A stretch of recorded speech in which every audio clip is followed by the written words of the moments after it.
কিলা ইয়া রাসূলুল্লাহ মাল গীবা। আল্লাহ রাসূলকে প্রশ্ন করা হলো, হুজুর গীবত কি জিনিস?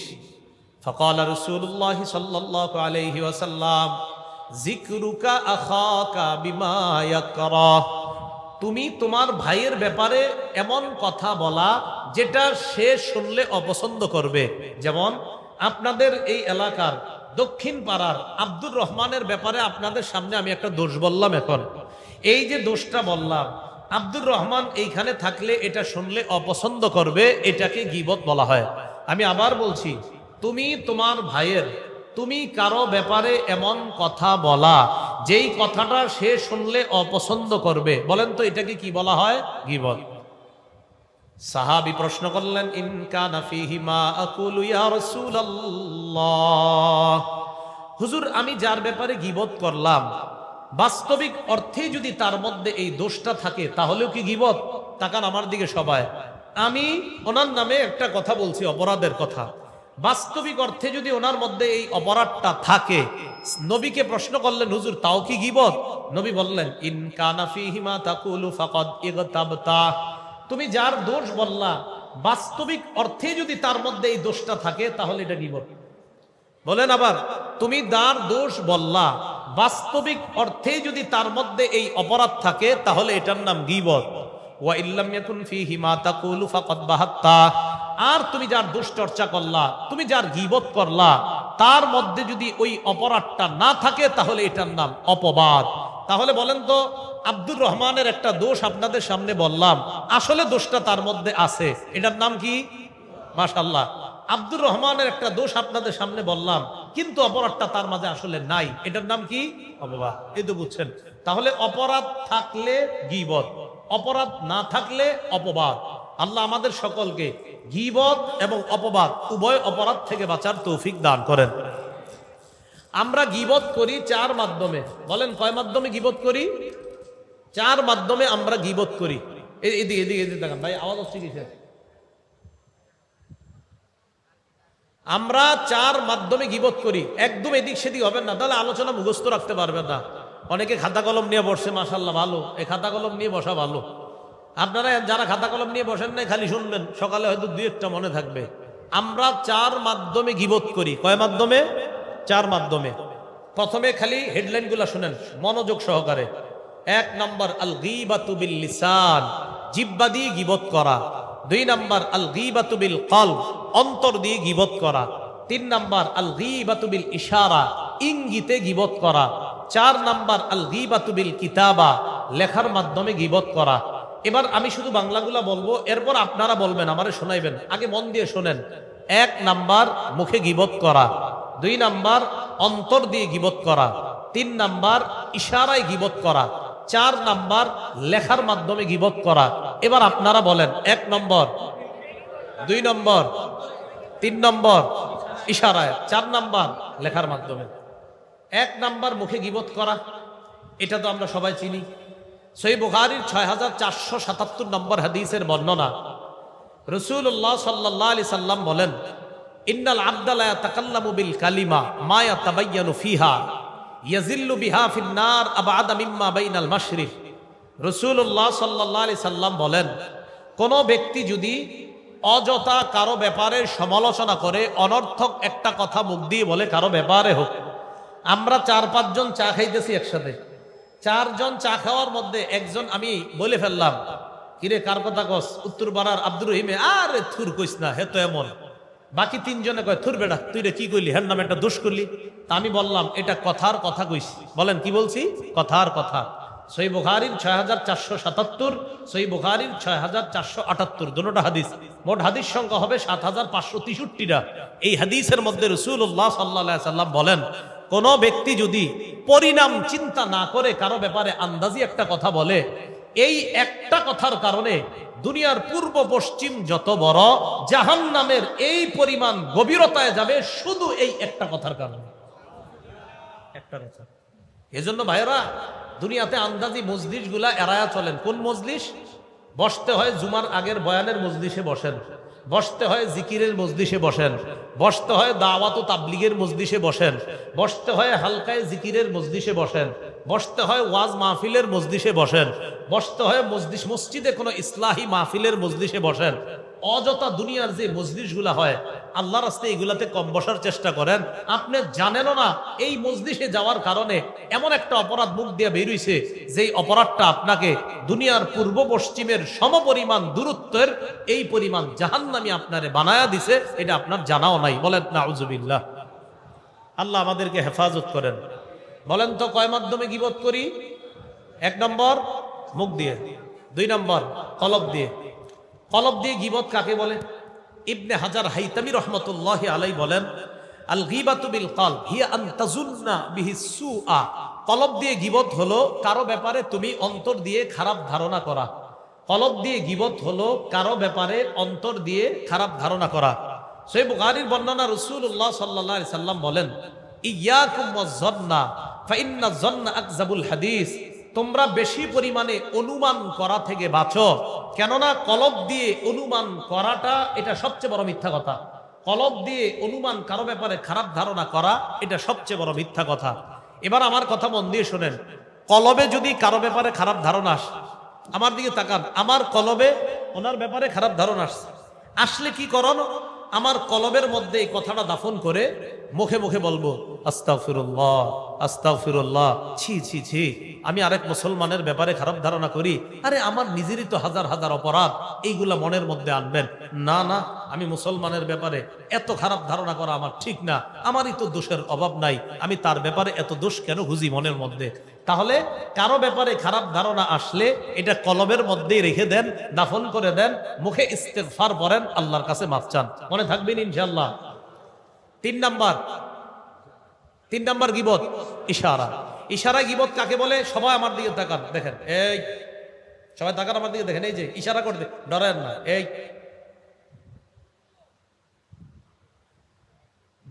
2-3 জন চা খাইতেছে আর চোখের মাধ্যমে বলে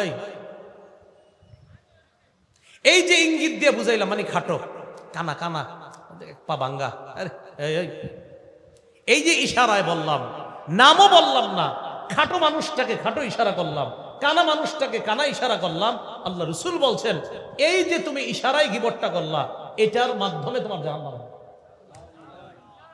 ইশারা দলিল মুসনাদে আহমদ কিতাবের নাম, হাদিস 25708 নম্বর হাদিস। এই হাদিসের বর্ণনাকারী আম্মা জান আয়েশা সিদ্দিকা রাদিয়াল্লাহু তাআলা আনহা, তিনি বলেন, জাআত ইমরাআতুন কাসীরাতুন ইলা নবী সাল্লাল্লাহু আলাইহি ওয়াসাল্লাম ফাকুলতু বিইবহামি হাকাযা ওয়া আশারতু ইলা নবী সাল্লাল্লাহু আলাইহি ওয়াসাল্লাম আন্নাহা কাসীরা। একজন খাটো মহিলা রাসূলের দরবারে আসছে। কি মহিলা? খাটো। আম্মা জান আয়েশা সিদ্দিকা বলেন, আমি আল্লাহর নবীকে ইশারার মাধ্যমে এইভাবে বুঝাইলাম, ইয়া রাসূলুল্লাহ, দেখেন ইশারায় বললাম, হুজুর খাটো। আম্মা জান বলেন, আমি নবীরে ইশারায় বললাম, হুজুর মহিলাটা খাটো। সাথে সাথে নবী আমারে বললেন, আয়েশা ইগতাবতিহা, তুমি গীবত করছো। সাথে সাথে বলে দিচ্ছে। তাহলে আম্মা জান একজন নারীকে নবীর কাছে ইশারায় বলছে খাটো, নবীজি বললেন, আয়েশা তুমি গীবত করছো। আল্লাহ আমাদেরকে হেফাজত করেন। নবীজির একজন বিবি ছিলেন সফিয়া রাদিয়াল্লাহু তাআলা আনহা। বলেন কি নাম? সফিয়া। আবু দাউদ শরীফের 4875 নম্বর হাদিস। এই হাদিসের বর্ণনাকারীও আম্মাজান আয়েশা সিদ্দিকা রাদিয়াল্লাহু তাআলা আনহা। আম্মাজান বলেন, আমি একদিন আল্লাহ নবীরে বললাম, হাসবুকা মিন সফিয়া কাজা ওয়া কাজা তানি কাসীরা। আমি বললাম, হে আল্লাহ নবী, সফিয়া এমন এমন, অর্থাৎ ইয়া তানি কাসীরা, হুজুর সফিয়া আমার চেয়ে তুলনামূলক একটু কম লম্বা। নবীর আরেক বিবিরে আম্মাজান বললেন, হুজুর আমি একটু বেশি লম্বা, আর আপনার বিবি সফিয়া একটু কম লম্বা, শুধু একটু বলছে। নবীজি আমাকে বললেন, আয়েশা লাকাদ কুলতি কালিমাতান, তুমি এমন একটা বাক্য বলছো, লাউ মুজিজাত বিমাইল বাহরি, তোমার এই বাক্যটা সমুদ্রের পানির সাথে যদি মিশানো হতো, লামাজাজাতহু, তাহলে তোমার এই বাক্যের ভিতরে যে বিষাক্ততা ছিল, এই বিষের কারণে সমুদ্রের পানির রং পাল্টায় যেত। ভাই একটু চিন্তা করেন, আমরা সারাদিনে এই জাতীয় কথা কতগুলো বলি। আম্মাজান জিন্দিগিতে একবার দুইবার বলছে, নবী সাথে সাথে শাসন করছে, আয়েশা গীবত করছে। তা আমি আপনি ফজর থেকে ঘুম পর্যন্ত কয়শো এরকম কথা বলি। আল্লাহ আমাদেরকে হেফাজত করেন। আল্লাহ সকলকে হেফাজত করেন। কেউ ভাই বলেন, আমরা চোখের মাধ্যমে ইশারা আরেকজন এরকম অপমান করি কিনা? এই এরকম করি, ঠিক না? এটা ইশারায় করবো না। হ্যাঁ, গীবত 4 নাম্বার কি দিয়ে করি?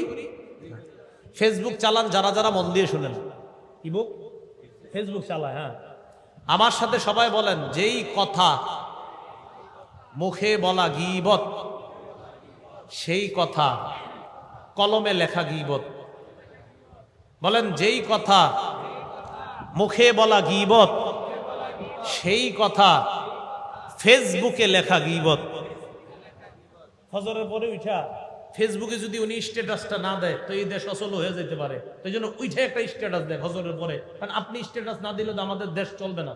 আপনি গুরুত্বপূর্ণ একজন ব্যক্তিত্ব, তো দেয় দেয় কি এরকম এরকম একটা ঘটনা ঘটছে আমাদের দেশে এসে, মানে বুঝায় খুব চিন্তা করে এই দেশ নিয়ে। কিন্তু যেটা লেখছে 10 দিন পরে প্রমাণ হয়েছে হ্যাঁ ফাও একটা কথা লেখছে।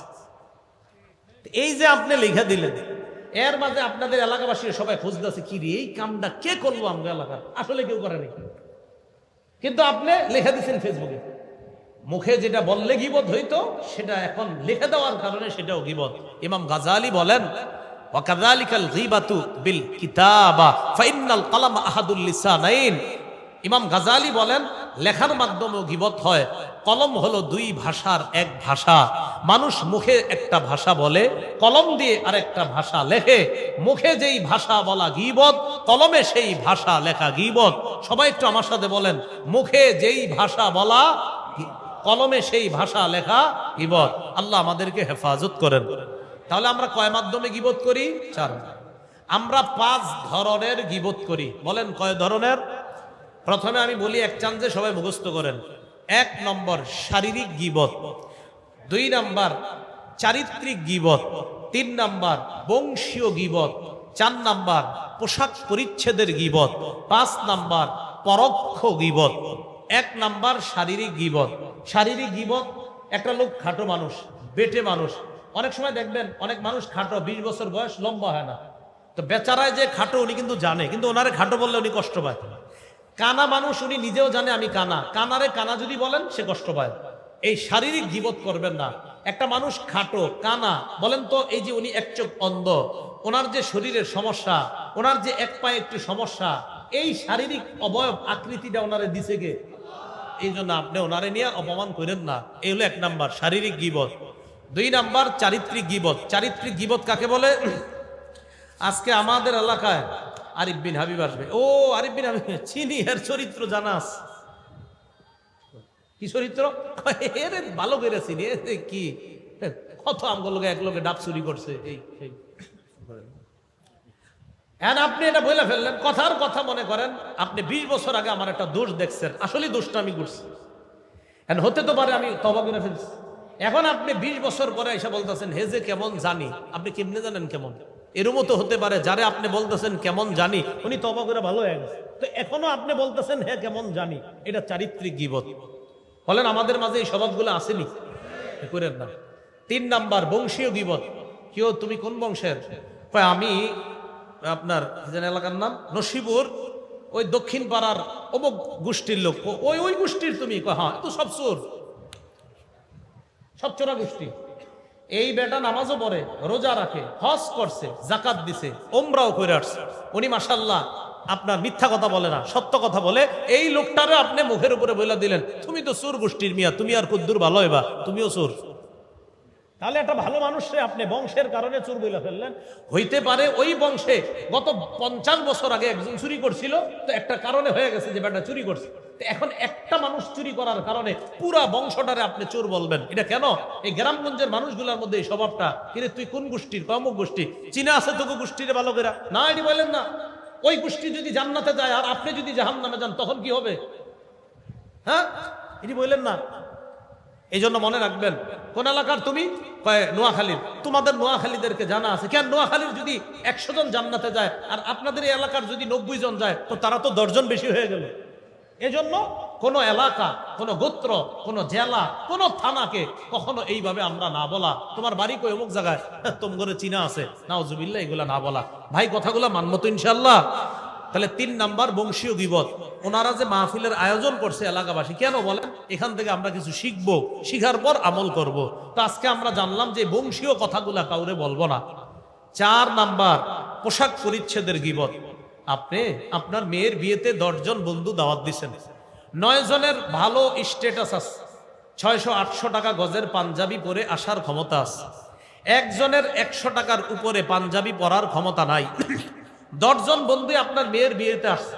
আপনি মেয়ের বিয়েতে কি করেন জানেন? শুধু ওই যে 9 জন যে আছে তাকে খুব বেশি গুরুত্ব দেন, তাদের সাথে আপনি কথা বলেন। আরেকজন যেই ব্যক্তি আছে, যেই ব্যক্তি একটু কম দামি পাঞ্জাবি পরে আসছে, তাকে আপনি তেমন গুরুত্ব দেন না। এখন এই যে তাকে আপনি গুরুত্ব না দেওয়ার কারণে অনেকে আপনারে জিজ্ঞাসা করতেছে, কেউ আপনি আপনার ওই বন্ধুকে গুরুত্ব দিচ্ছেন না কেন? তখন আপনি বললেন, এই জাতীয় একটা পোশাক পরে সে এখানে কেন আসছে? ও ভাই একটু যাইতে দেন তাড়াতাড়ি, ভাই একটু যাওয়ার ব্যবস্থা করে দেন, অ্যাম্বুলেন্স গুলা যাওয়ার ব্যবস্থা করে দেন। হ্যাঁ হ্যাঁ ঠিক আছে, ও থাকলে খালি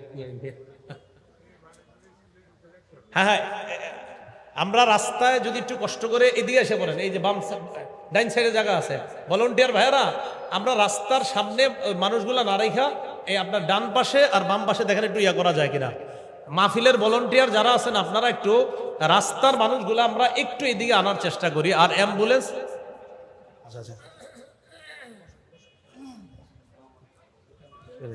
আচ্ছা, 4 নাম্বার একটু পোশাক পরিচ্ছেদের গীবত।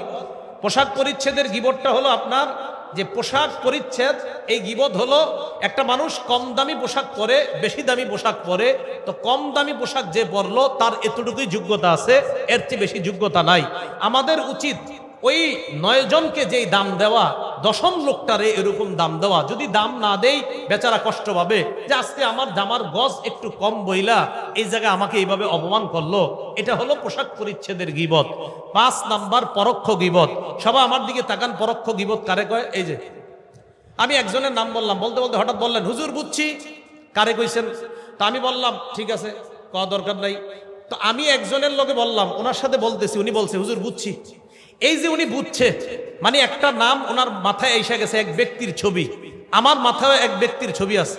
সামনে যারা আপনারা বললেন বুঝছি, এই যে বুঝছি বুঝছি বললাম আমরা, কারো নাম কিন্তু বলি নাই, কিন্তু ওই যে বুঝা ফেলছি, বুঝা ফেলার পর আমরা মাথায় মাথায় একজনের দোষ চর্চা করে ফেললাম, মেধা দিয়া, মুখ দিয়েও বলি নাই, শুধু বলছি বুঝছি। আপনি বলছেন বুঝছি, সামনের সবাই বলছেন বুঝছি। এটাকে বলে পরোক্ষ গীবত।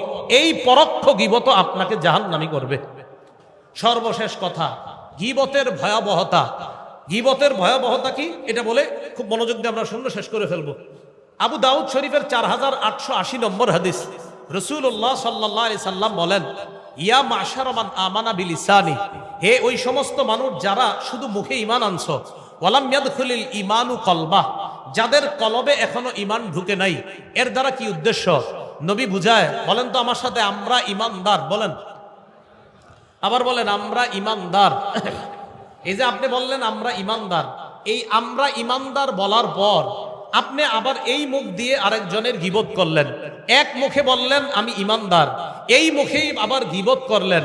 রাসূল বলেন তুমি গীবত করো আবার মুখে বলো ঈমানদার, এটা মুখেই ঠিক আছে, তোমার কলবে এখনো ঈমান ঢুকে নাই। আল্লাহ রাসূল বুঝাইতে চায়, যেই ব্যক্তি মুখে বলে আমি ঈমানদার আবার গীবত করে, তার কলবে এখনো ঈমান ঢুকে নাই। কারো কলবে যদি ঈমান থাকে সে মুখ দিয়ে কারো গীবত করবে না। এটাই বললেন নবী, লা তাকতাবুল মুসলিমিনা, তোমরা মুসলমানদের গীবত করবা না, ওয়ালা তাত্তাবিউ আওরাতিহিম, মুসলমানদের দোষ ত্রুটি তালাশ করবা না। ফাইন্নাহু মাইয়াত্তাবি আওরাতিহিম, রাসূলুল্লাহ সাল্লাল্লাহু আলাইহি সাল্লাম বলেন, কেউ যদি মুসলমানের দোষ তালাশ করে, ইয়াত্তাবিইল্লাহু আওরাতা, আল্লাহ তার দোষ তালাশ করে। দেখেন আমার দিকে, আমি তার দোষ তালাশ করি, আল্লাহ আমারটা তালাশ করে। আল্লাহ যদি আমার দোষ তালাশ করে আর আমি বান্দার দোষ তালাশ করি, বান্দার দোষ আমি পাইতেও পারি নাও পাইতে পারি, কিন্তু রব যদি আমার দোষ তালাশ করে নিশ্চিত আমার দোষ পেয়ে যাবেন। আমি আবার বলছি, আমি বান্দার দোষ তালাশ করি, আল্লাহ আমারটা তালাশ করে। আমি বান্দার দোষ পাইতেও পারি নাও পাইতে পারি, আল্লাহ আমার দোষ নিশ্চিত পাবে। রাসূলুল্লাহ সাল্লাল্লাহু আলাইহি সাল্লাম বলেন, ফাইন্নাহু মাইয়াত্তাবিইল্লাহু আওরাতা, শোনো আল্লাহ যদি কারো দোষ তালাশ করে, ইয়াফযাহু ফি বাইতিহি, আল্লাহ তারে ঘরে হইলেও অপমান করে ছাড়বে। আল্লাহ যদি কারো দোষ তালাশ করে তারে আল্লাহ ঘরে রাইখাও অপমান করে ছাড়বে। এ হলো গীবতের ভয়াবহতা। 2 নম্বর, সবচেয়ে বড় সুদ হলো গীবত। বলেন গীবত সবচেয়ে বড় সুদ। বলেন গীবত সবচেয়ে বড় সুদ। আবু দাউদ শরীফের 4876 নম্বর হাদিস, রাসূলুল্লাহ সাল্লাল্লাহু আলাইহি সাল্লাম বলেন, ইন্না মিন আরবার রিবা ইস্তিতালাতার রাজুলি ফি ইরজিল মুসলিম বিগাইরি হাক্কিন। অন্যায় ভাবে কোন মুসলমানের সম্মানহানি করা, তার গীবত করা, এটা হলো সবচেয়ে বড় সুদ। সুদ, রাসূল বলছেন সুদ তো হারাম, এই সুদের মধ্যে সবচেয়ে বড় সুদ কারো গীবত করা। 3 নম্বর, কোন ব্যক্তি যদি গীবত করে মারা যায়, গীবতের অপরাধ থেকে মুক্তি না নিয়ে কিয়ামত পর্যন্ত ওই ব্যক্তি তামার নখ দিয়া তার চেহারা আর তার বুক খামসাইতে থাকবে কিয়ামত পর্যন্ত। আবু দাউদ শরীফের 4878 নম্বর হাদিস, রাসূলুল্লাহ সাল্লাল্লাহু আলাইহি সাল্লাম বলেন, আমি মেরাজের রাতে রওনা করলাম, একদল মানুষের পাশ দিয়ে গেলাম, লাহুম আজফারুম মিন নুহাস, তাদের নখগুলা তামার, ইয়াকমিশুনা উজুহাহুম ওয়া সুদুরহুম, তারা তামার নখ দিয়া তাদের চেহারা আর বুকের মধ্যে খামচায়। আমি জিবরিলকে বললাম, এরা কারা? জিবরিল বললেন, হা উলা ইল্লাযীনা ইয়াকুলুনা লুহুমান নাস, হুজুর এরা তারা যারা মানুষের গোশত খাইতো। আমরা কি কেউ মানুষের গোশত খাই? এই মানুষের গোশত খাওয়া মানে গীবত করা। ওয়া ইয়াকুনা ফি আরাদিহিম, মানুষের সম্মান হানি করত। রাসূলুল্লাহ সাল্লাল্লাহু আলাইহি সাল্লাম এই হাদিস যখন বললেন যে কিয়ামত পর্যন্ত ওই ব্যক্তি এই অবস্থা চলতে থাকবে, কিয়ামতের মাঠে তো আরো শাস্তি তার জন্য রয়ে গিয়েছে। সর্বশেষ কথা, গীবত মুক্ত অবস্থায় কবরে যাইতে রাজি আছেননি সবাই? আমিও চাই গীবত মুক্ত হয়ে কবরে যাইতে। এই জন্য কি করবেন? হাত নামান। গীবত থেকে মুক্তি পাওয়ার উপায়, 1 নাম্বার, যদি আপনি যার গীবত করেছেন তিনি যদি জেনে থাকে যে আপনি তার গীবত করেছেন, উদাহরণ সহ বুঝেন, আমি তার গীবত করেছি, তিনি যদি জেনে থাকে আছি, তো তার কাছে আমি ক্ষমা চাইতে হবে যে আমারে মাফ করে দেন, আমি আপনার গীবত করছি। 2, আমি যার গীবত করেছি তিনি যদি এখনো জেনে না থাকেন, তাহলে আল্লাহর কাছে মাফ চাওয়া, আল্লাহ আমি তো উত্তরপাড়ার আব্দুর রহিমের গীবত করছি, আব্দুর রহিম এখনো জানে না, মাবুদ তুমি আমারে মাফ করে দাও। এই 2টা সূরত। তাহলে বান্দা জেনে থাকলে তার কাছে মাফ চাওয়া, না জেনে থাকলে আল্লাহর কাছে মাফ চাওয়া। যারা অপবাদ দেন আরেকজনের, অপবাদ মনে আসেনি? অপবাদ দিলে মুক্তি পাওয়ার 3 উপায়। 1, যার ব্যাপারে অপবাদ দিচ্ছেন মিথ্যা অপবাদ, তার কাছে গিয়ে বলবেন, ভাই আমি আপনার নামে মিথ্যা কথা বলছি। 2 নাম্বার, তাকে বলবেন, ভাই আমারে আপনি মাফ করে দিয়েন। 3 নাম্বার, আল্লাহর কাছে মাফ চাইবেন। তাহলে অপবাদ থেকে মাফ পাওয়ার 3 উপায়। যার ব্যাপারে মিথ্যা অপবাদ দিচ্ছেন তার কাছে গিয়ে বলবেন আমি মিথ্যা কথা বলছি। 2 নাম্বার, তাকে বলবেন মাফ করে দিতে। 3 নাম্বার, আল্লাহর কাছে মাফ চাইবেন। আল্লাহ পাক রব্বুল আলামিন আমাদের সকলকে যেই 6টা বদঅভ্যাসের কথা বলা হলো, এই বদঅভ্যাসগুলা থেকে নিজেদেরকে হেফাজত করার তৌফিক দান করেন। সুবহানাল্লাহি ওয়া বিহামদিহি, সুবহানাকাল্লাহুম্মা ওয়া বিহামদিকা, আশহাদু আল্লা ইলাহা ইল্লা আনতা।